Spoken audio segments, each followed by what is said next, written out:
Welcome to the Red Flag Diaries, the podcast that shows you what's really going on, with your hosts Amanda Hart and Belinda Coleman.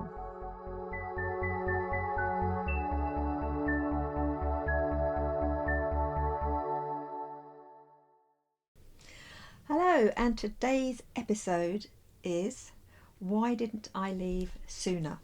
Oh, I like this one. Leaving an unhealthy relationship is rarely about simply walking away.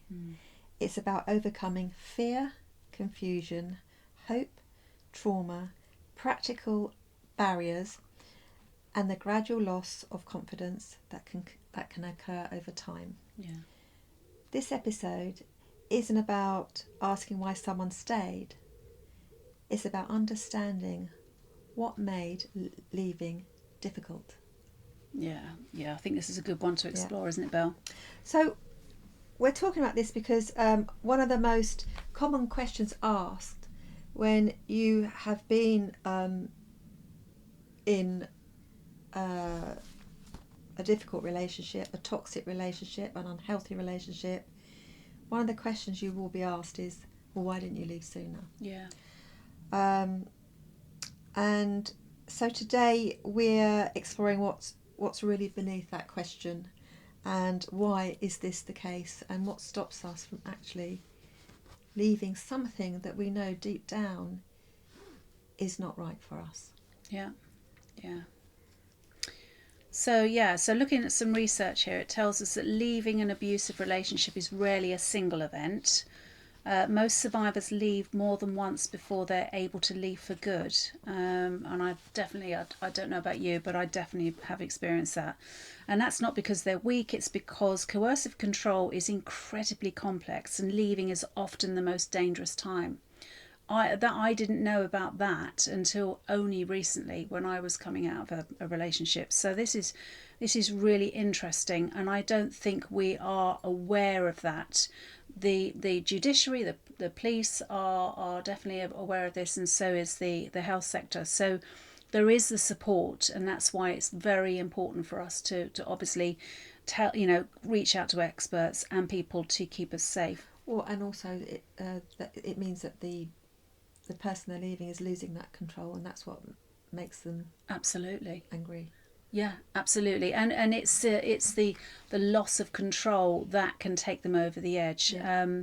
So there's a bit of expert insight here. Dr. Judith Herman, who's a psychiatrist and trauma researcher, wrote, "Trauma robs the victim of a sense of power and control," and that reminds us that abuse isn't simply what happens to someone; it's about what happens to their confidence, identity, and judgment, and belief in their ability to cope alone. So, yeah, this kind of leads on to you now, Belle. Yeah, I mean, we've been talking about our different relationships. Looking back now, did you know something wasn't right long before you left, or before you made that decision? Oh, yes. Yeah. But I think I had to weigh it all up. I thought, how on earth as a consultant, with a career that I've been in for, a good few decades, how on earth is the public going to view me? Shouldn't you know better? Being in the work that you're involved in and helping the people who are in the very situation you're in, why on earth didn't you come out of it sooner? And also there was the protection of loved ones as well, and there was the promise of financial ruin and etc. So The threats. All the threats, yeah. So I did know a long time before I actually managed to exit. So what do you wish people understood if, for example, they were either asking you that question, why didn't you leave sooner, or you knew they were thinking it? What do you wish they'd known about your situation? Well, I think there's an ignorance, I think, in this, because I remember being asked by one of my friends, why didn't you just leave him? Why don't you just leave him? And it's not about, it's not a snap decision. It's usually because there is a danger if you do. It is that, what will happen to me if I leave, and also what happens to loved ones as well. So I think that misconception, which is, you just get up and go is, I think, something now that people are really realizing isn't all it. You know, we now need to understand that this is, people need to prepare, need to plan, and the domestic abuse charities help you go through that. They plan it with you, and the police do as well. Yeah. So if you notify the police help you to not raise any suspicion, because they realise that you're in a very dangerous situation. Yeah. That's good advice, really good advice for anybody listening who find themselves in this. Absolutely. And I didn't know that. And, you know, I was just so relieved, and I just thought, oh my gosh, you know, I'm getting help, because years ago I didn't get that help. You know, I remember sitting at my kitchen table, and a policeman, you know, in one of my many situations, he came and sat with me, and he said, "Can I ask you a question?" After he'd arrested my partner at the time, and he had been taken out to the van, and this was the policeman who was sitting with me. He said, "Can I ask you, you know, do you think you're a strong person?" And I felt quite insulted, and I thought, what can he see that I can't see? And then he said to me, "Because I've got an idea he'll be back." He wasn't. I think, in a way, I think he was provoking me. And it was a good thing, because he said that. I thought, hang on a minute, I think there must be a weakness in me, because I could actually let him come back, but I didn't. I stood my ground. So then it was very different. It's not so much now. It's you know, now they've got a foolproof plan, so they can help you get through these situations. It's changed, and it's just changed so much over the years. I remember my mum's best friend, who I deemed my auntie because I grew up with her and her children, and sadly she's just passed away. Yeah. But she ended up in the battered wives' home. Oh. And that's what there was then, homes for battered women. Yeah. But then after that, there wasn't anywhere for them to go. So it was difficult, you know, then. But now there is so much more help. Yeah. And but not everybody knows what help there is. Yeah, so it's phenomenal how much there is. Yeah, this is why this episode is very important for those that are looking for that information or looking for a way out. Yeah. So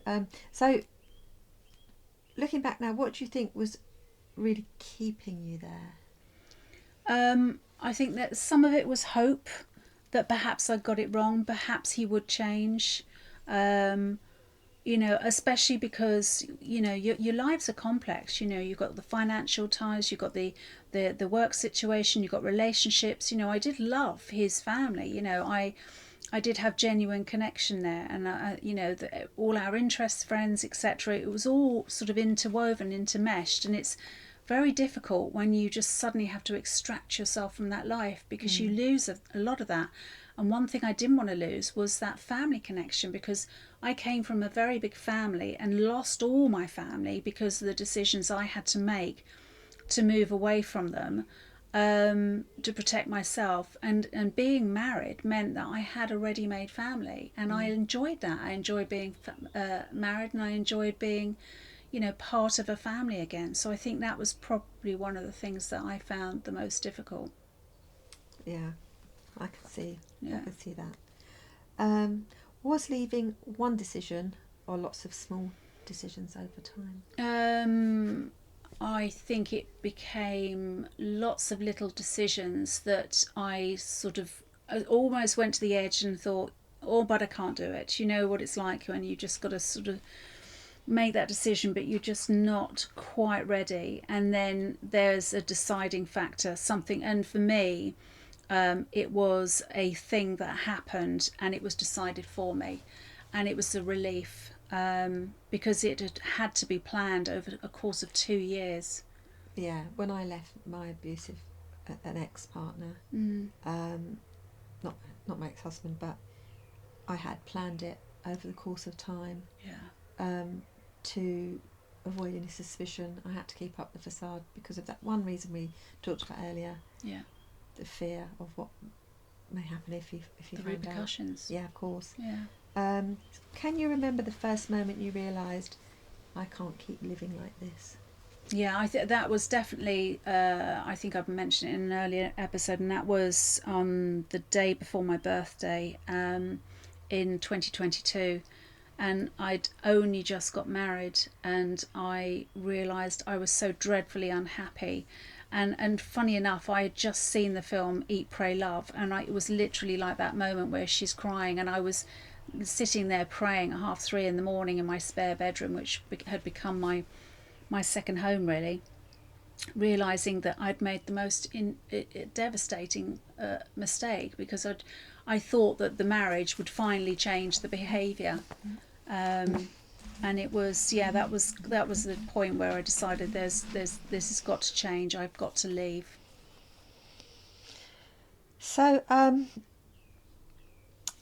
what finally gave you that courage to leave? I think it was. Do you know what? I think it was because I knew that I had gone through worse situations than I had with loss. I thought, I've done this before. I don't know how I'm going to do it at this age. I don't know how I'm going to rebuild my life. But if I've managed to get through worse situations before, I'm going to be able to do it again. And it was having that conversation in my head that said to me, well, actually, my kids are old enough now. I'm okay. I haven't got anyone dependent on me. So it's just me, myself and I've just got to get on with it. And I kind of thought, right, get your big girl pants on now. Just, get on with it. And that's how I convinced myself that I could do it. 10 minutes. So if someone's listening right now and having that conversation with themselves, that they want to leave, they don't know how to leave, or why can't I leave, what would you want them to know? Well, the fact, if they're contemplating it, they will leave eventually, because if they know it's wrong, it's just a matter of time. And I think the most important thing is to tell someone who's trusted, that they call it putting you in a safe bubble. So it was also, for me, the police were involved. For me, I was put in touch with a domestic abuse charity, and as soon as that happened, they kind of took over, and then I was given a caseworker, because I didn't realise how many resources were there for me. So there is a whole process. And not that many people will have to go down the police route, but just reaching out, you can phone any of these domestic abuse charities, depending on which area you're in. And obviously you can go through the C3MPD organisation to see the different national projects there are, who you can speak to, and speak to someone on the helpline. But I think just getting some advice, even citizens' advice, are brilliant at being able to say, right, this is your area, this is your charity, and this is how you can get your help. Yeah. So those numbers will be available. Yeah. At the end of the. We'll definitely have them in the description. Yeah, lovely. Yeah. Thank you. So we often hear the word trauma bonds and leaving. What exactly is a trauma bond, if you'd like to explain that to us, please? Well, I mean, my interpretation of it is that, I definitely know in my previous relationship, I know that he had been through a lot of trauma, and I think we attract that mirror, and I felt that I could fix him and he felt he could fix me, or rather he felt that I was going to be the one that would recognise that his trauma was normal. And I think that's the thing, if we have gone through some kind of trauma, we kind of mirror it, we attract that which is in us, in other people. So yeah, it's and I recognised it also in friendships as well. I remember looking back and thinking, oh my gosh, because my mum used to say to me, Amanda, you always take on lame ducks. And that was because I was one myself. Yeah, of course. And I'd rescue this friend, but I would need rescuing as well. And then what we would do is, she'll give me her woe is me story, and then I give her mine, and we end up just sharing this horrible download of how desperate our lives were. And in some ways, that's also a feeling of being supported. Yes. And somebody holding space for you almost, isn't it? Yes. That they're listening to you, therefore, you know, it's and sometimes you do have to get that off your chest. Yeah. To or as we call it, venting. Mm. But you're right, we do attract those people. I've done it myself. I used to sit there, you know, regurgitating my own stories and then listening to my friends until somebody said to me, "Stop regurgitating." Absolutely, The because the we're just same giving stories. we're giving ourselves permission to keep creating that Yeah, of cycle course. of deprivation, aren't we? And you're living in the past, Mm-hmm. and the past is sucking the energy out of your present, Yeah. and it's gone. Yeah. There's nothing you can do about it. Yeah. Again, I think you do have to process it somewhat in the beginning, but not for years. And there's healthy ways to do it Yeah, of when course. someone holds a space for you. But when somebody, you know, I recognised there were friends that weren't good for me. They liked you to be the victim. Be in that low position. Yeah. And then I felt low, that that was a form of manipulation in some yeah. way as well. Oh yeah, I mean, gosh, when I split up with my ex-husband, I know people were quite happy to see our downfall. Yeah, I can imagine. Yeah, I heard. It's sad, isn't it? How is people do view it like that. But I think it's also a mirror to them what's missing in their life as well. Of course. When people are actually happy for somebody else's downfall, you know, I think there's a lot of truth in that. Yeah. So, looking back, why did leaving sometimes feel harder than staying? I guess it depended on the situation. I think when it was with children, I found it difficult to be able to uproot them from school or, you know, their friendships. If it was, you know, if I had got to a point where I had developed relationships within their family dynamic, that was a very difficult reason to leave. And also there was a codependency as well. You know, oh my gosh, if I leave, then I'm going to be homeless, I'm going to be penniless, you know. So it's much better to stay rather than put myself into that sort of poverty. So I think a lot of that was down to try and rationalise, you know, what life would look like if I took that leap of faith and left. Yeah, there's a lot of factors, and it isn't always easy. No. And it's very brave and very courageous when you actually finally take that initiative and decide to actually do it. Yeah, you know? yeah. But it's not always the case. Some people keep going back. Yeah. Several times. You know, Yeah, even in a very, you know, highly abusive, toxic relationships, they'll still go back. Yeah. Over and over. Why do you think that is? Well, I think that's, again, it factors in the Pat Craven terminology of the cycle of abuse. You know, that person, I mean, for me, it's, you know, I'd managed to escape, and for 13 months I was free, and then suddenly I had this phone call out of the blue, and for an hour I listened to this speech about, you know, I've changed, I've done anger management, you know, this has happened, you know, and then I took pity on him because he'd lost family members, and we get sucked in, and then I meet family members. Oh, he's a changed person, you know. He's you know, he needs you. He's never found anyone like you. You know, he's even dating girls that look like you, and you're convinced then, but actually, you know, even the family have bought into it, and you realise afterwards, looking back in hindsight, you think, gosh, you it's so easy to get caught. But then the second time round was even worse, because once he'd got more grip that time, there was no way he was letting me go. So it's very, you know, that there is that cycle, you know, all the promises, you know, the future visioning and everything, and oh yeah, it's going to be different this time.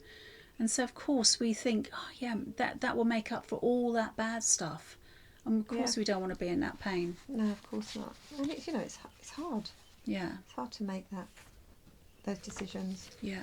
But I think once you do make that decision, once your mind's made up, then where there's a will, there's a way. For sure, you know. Yeah, definitely.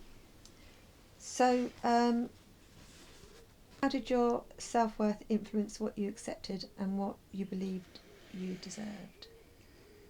I mean, I think I kind of put my self-worth to the side. I kind of parked that, thinking that it wasn't really something to be considered.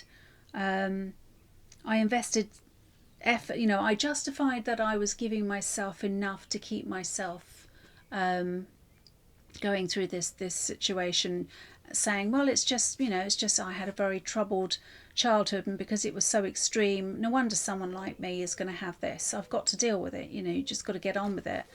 So I kind of didn't really explore the possibility that self-worth for me was for my clients, yeah, for my friends, everyone else, I expected them to not have to, you know, not have to put up with you know, injustice. But for me, I just felt it was part and parcel of me, the byproduct of my childhood, and I just had to, you know, to park that part of me aside. So you're an intelligent, capable, strong woman. Knowing that, did you ever question how you actually got yourself involved in yet another scenario like this because of that? Yeah. You know, because you know, you're very, very capable and strong. Did you question your Yeah, absolutely. yourself? Yeah, because I think well, to be fair, I you know, I thought, well, I can do all these, you know, I can do so much in life and achieve so much. Why is it that I'm always caught out by these really clever, manipulative people? And I just thought it was a thing. I just thought it was, I mean, even to the point that this was a highly intelligent person who was, you know, he was you know, he got into Mensa, you know, very, very well functioning from an outside perspective. So I assumed, I put him on a pedestal. I said, I thought, right, because you're an incredibly intelligent person, I just accepted that my intelligence, there was a huge margin between us. But I didn't really take into account the emotional intelligence. I didn't actually factor in that actually I I did have a lot more capability than I realised.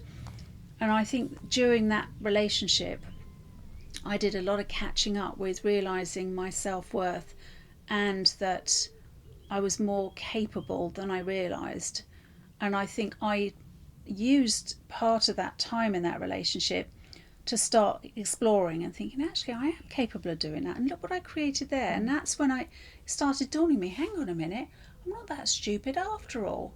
And I think but that, I think because I've been told over and over that, oh, you're never going to be good enough, or you're going to be nothing without me, or, you know, well, if you try and leave, you'll be worthless. No one's going to want to touch you. So because we kind of attach ourselves to so much of it, I did a lot of unpicking of all those little ticks that had been stuck, and then I realised, actually, do you know what, I think I'm probably smarter than you think, matey.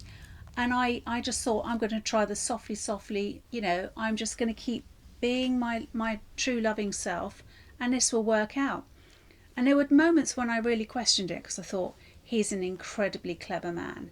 He's going to outwit me, outwit me at every state, at every level. And I don't know how I did it, but I actually, it because I really went into my intuitive self, I actually did it. I turned the tables, and I'd never done anything like that before, and I outsmarted him in the end, and not in a nasty way, in a way that was, I realised that I had to play the game. I had to be one step ahead. So if through everything that you've learned and experienced, and there's somebody listening today who wants to leave, but just isn't quite there, what would you want them to know? I think we are more capable than we realise. I think we have to start working on, why do I think I'm not capable, and start building my self-worth. Because once you've built your self-worth to a certain level, you realise it's like turning a light switch on one day, and you've mentioned moments of that, that sort of realisation yourself. You suddenly think, hang on a minute, I can do this. I mean, I remember I was stalked for 3 years by somebody. He was incredibly dangerous. We used to have armed police at my grandmother's flat on a regular basis, and this was before the Harassment Act came in, and it was so terrifying. And I remember he was one of the first people that was arrested in 1996, and he fell to pieces in the police station. They couldn't believe it because they used to come and visit us every night to have a cup of tea with me and my grandma. And the policeman came around and he said, "You will not believe it. He fell to pieces. He was he was a blubbering wreck." And he had an order, so he was never allowed to come anywhere near me. And I remember sitting with my second husband in the van having a McDonald's. We'd just gone through the drive-through. We're sitting there, and he drove through in his car, and he suddenly spotted me. And I remember the feeling, oh my God, I have changed. He was sat with a girl. He was terrified. I could see, when it's just that palpable energy exchange. He looked absolutely terrified. And I remember thinking, my God, I used to be terrified of you. I used to crawl on my hands and knees from one room to another so I couldn't be seen or detected through the windows. And now look at me, and I'm looking at you, and you're terrified of me. Because he knew that if he was within he could be arrested. And also, he didn't want me to actually go and tell his girlfriend what he'd done. And I thought, what a power shift. And it is about the mind. So we've got to remember, once you build your self-belief up, once you build your confidence up, everything changes. You can get to that place eventually, but like I keep saying, you've got to really put the work in yourself, for yourself. And if anybody wants to read Amanda's story in her book Sue Me, it is the most compelling book I've ever read. I couldn't put it down. In fact, I got to the point some nights or some early hours of the morning where my eyes were shutting, and I just thought, I've got to read one more chapter. It's just an amazing, truthful account of how all the things that we talk about on the Red Flag Diaries, how they've at some point in your life they've been intertwined, and you can read Amanda's story in her book, and I highly recommend that you do, because it's just an absolute amazing story, in parts quite heartbreaking. I must admit, it wasn't bearing all. It was to help people to understand that if I've gone through that, you can go through pretty much anything. And I went through things repeatedly, and it was like a machine gun going through my life. Here we go, another instant. And I've always found ways of getting out of it. And so I am a true believer that we have this deep knowing how to get out of adversity, because we're wired, with it from birth. Of course.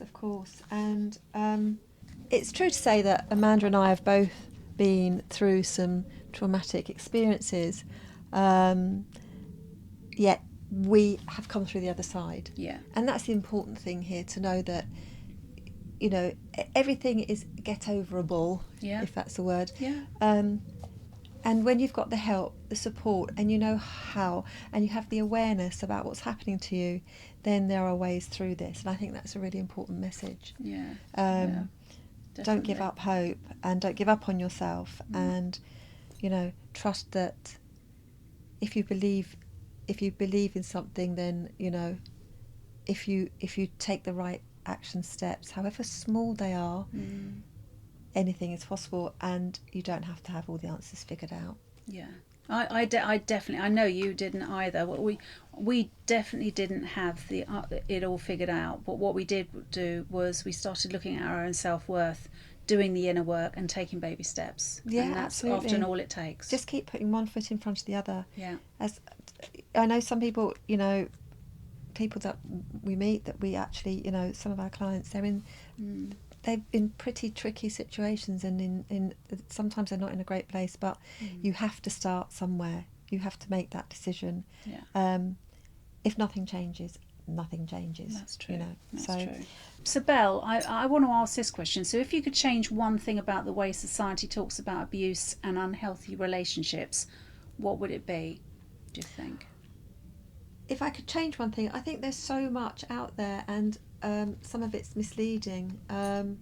I think it would be really healthy for the government to check certain subscriptions and material out there. It can be monitored, you know, because you don't want somebody to pick up the wrong advice and go down the wrong path entirely. And things do get missed, you know, but there is so much out there. I think there should be stricter controls over what material gets released into the public domain. However, you know, we've got social media that sort of, you know, there's so much stuff. And you know what I find is, you know, where as I say, the older generation, I don't feel old, by the way, I still feel 35 in my head, just thought I'd put that out there. But you get young people talking about this who really haven't had life experience. Yeah, definitely. And we've got 120 years between us, haven't we? Oh God, please. Sorry, Ooh, 70. What am I talking about? And I think that that side of it, you know, the younger influences, stick to your lane. And I'm not trying to offend here. What I'm saying is, you know, there are experts there. You know, we have lived experience, and we've been through some very difficult times in our lives, and we speak from that experience, you know. And I think that's important to make a point there. I think you're right, actually, because this is the discouraging thing. Social media sensationalizes it, so people also get caught up with the whole FOMO thing. So, you know, they fill this void, they fill it with social media scrolling, they're looking for the next fix, and they might not fall upon the right information or the right guide, then can be manipulated by the very system or the next person who's going to take advantage because they haven't done the work. It is a catch-22. Yeah. So I think the first thing that people should do is go to people they trust, i.e. best friends, someone in the family. And go to professionals too. Absolutely, the professionals. Because if you're looking for a quick fix, it's not a quick fix. No, it never is. And if you know, never do this alone anyway, and you know, that's why we're here. You're not alone. Reach out to somebody who A, knows what they're talking about, and B, can genuinely help guide you to navigate your situation in the best and the most safest. Safe is the, you know, key thing here, in the safest way. Yeah, absolutely. So I think we've, you know, this isn't going to be a long episode, this one, but I think we would like to talk about after leaving, because that's the theme of this week. So why leaving is often the beginning of the healing journey rather than the end. So that's an interesting one. And also there's I didn't realise that a lot of people come out of relationships and they go into what I was classed as having, which is post-abusive relationship burnout. And I was diagnosed with complex PTSD, and I had no idea. It's because people are sat with they're on tenterhooks the whole time, so their nervous system is fried. And when they come out, their body collapses, everything changes. So it's really interesting how this can happen. So what do you feel the healing journey, you know, is about once people come out? Because we've got a few things here. I mean, obviously there's a recovery stage, isn't there? Well, I think there's one thing missing, is that generally when people leave, you've got to face sinister divorce. That is horrendous, you know. Well, it was for me, and I know it was for you. And it can feel like the worst thing on earth. And I think that's a process that once it's in the system, it's like you're stuck. And it's not nice. And I think the first thing to do is to get through that first, without, you know, thinking about what next, because that sucks your energy. It sucks the life out of you, and you need all the support you can get after leaving. And so healing for me, it was kind of put on a back burner because I was dealing with that every single day, and it was horrendous. So it was very difficult for me to even think about getting over the actual shock of everything. I mean, my mum had passed away. I walked away from my marriage. I couldn't think about that because I had to deal with the divorce. And you're just processing, aren't you? Yeah, of course. And I think you have to process and you have to take your time. I don't think you can rush this at all. Sometimes it takes people years. Yeah.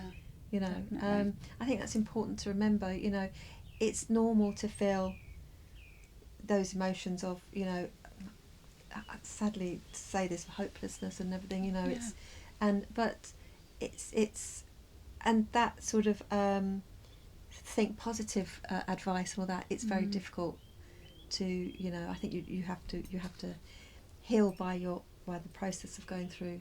It's almost more trauma, but then you do get past that.